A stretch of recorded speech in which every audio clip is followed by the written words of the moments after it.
Emilio Montecapelli.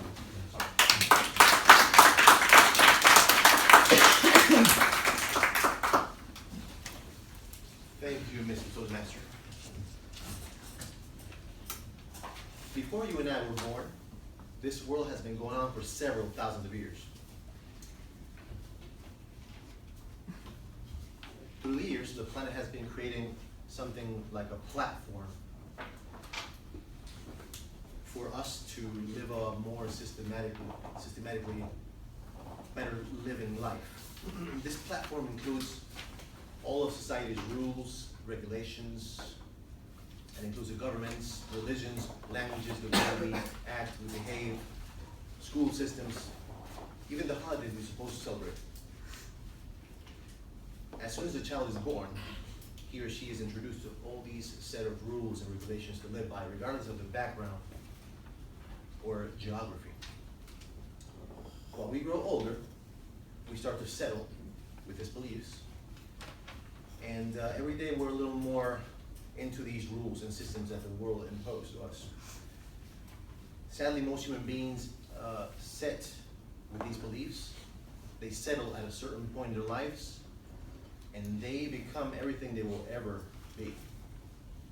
Sadly, because there was nobody in our past probably with that enough strength to tell us that we can use our creative thinking in order to change those rules and expand. So beliefs are nothing but an accumulation of systems and rules that we accumulate, that we set forth. So we listen to information, we accept, we agree, we lock in this information, and we live something like a mental prison. A mental prison that you will never attempt to escape. Why? Because you carry it since you were born. So you won't attempt to do something different because that's all you know. Like a bird who was born inside a cage. He doesn't know there's a whole universe out there where he can fly and make a life. So he doesn't have the need to escape from anything. He doesn't know there's something to escape from. That's how we are settled. There are thousands of agreements that we all have with society, with other people, but the most important agreements are the ones that we do with ourselves. And these agreements we tell ourselves who we are, what we want, what we can go for or not. The problem is that it's not only one agreement. There are tons of agreements that we all make, and most of them, we set them ourselves to make us suffer. We're trained to suffer. That's how we were trained by the system.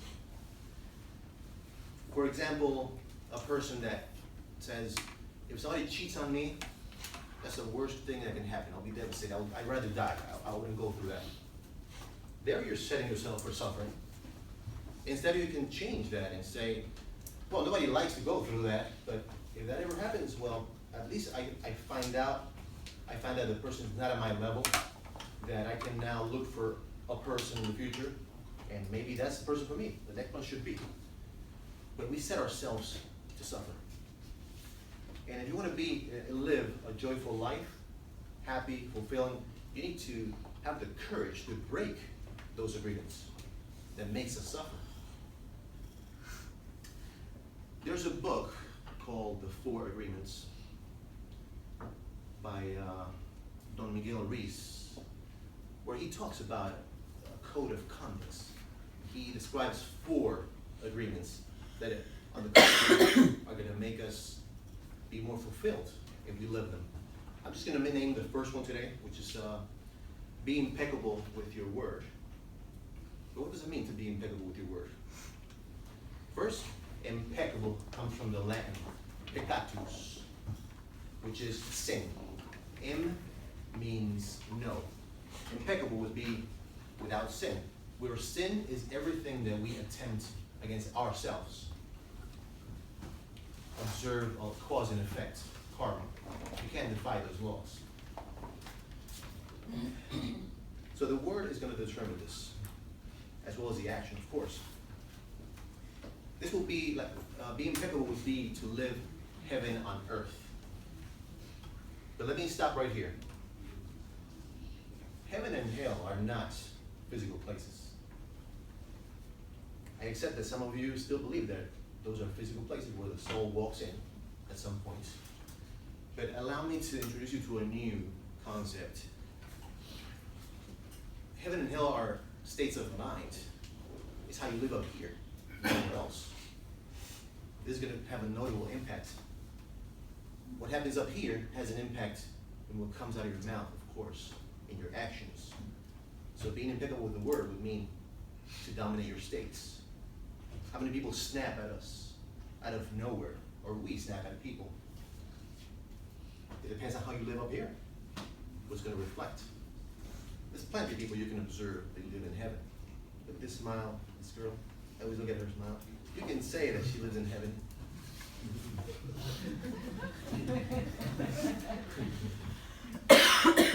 Now, word is like a dangerous weapon. It can damage yourself or others for life. Look at the case, this mother. She walks in with a big headache. In the next room with her daughter was singing out loud. She gets up, goes to the daughter and says, "Can you please shut up? You have a terrible voice. I can't listen to you anymore." The girl listens to this, accepts this, believes it, and the spell is delivered. The girl never sang again. She was believing that she was worthless, not only for that, but for everything. Now, if you are in the side of the little girl, you don't have to go by what people tell you you are, you're not. You may be able to reprogram those states or that destiny of yours. That girl became shy, introverted, just because somebody put that spell in their minds. And if you're on the side of the mother, you have to watch your language, especially with kids. They're a sponge. And you may injure somebody for life here. The task is to be open-minded. If you ever want to deliver words, make sure they are to add a value in some form. As a conclusion of this, here are 4 additional interpretations of what being impeccable with the word could mean. Number 1, honor your word. Do what you're going to do or expected to do. It's strength. Number 2, do not gossip. Gossip is like a computer virus. It will spread and infect everything around. Number 3, be careful with what comes after the words, "I am." Because the way you talk to yourself will determine at the end what you become. And number 4, since you know the power of the words, use them wisely. Use them to create, especially your purpose, your direction. Because at the end, a life without a purpose cannot be fully impeccable. Mr. Toastman.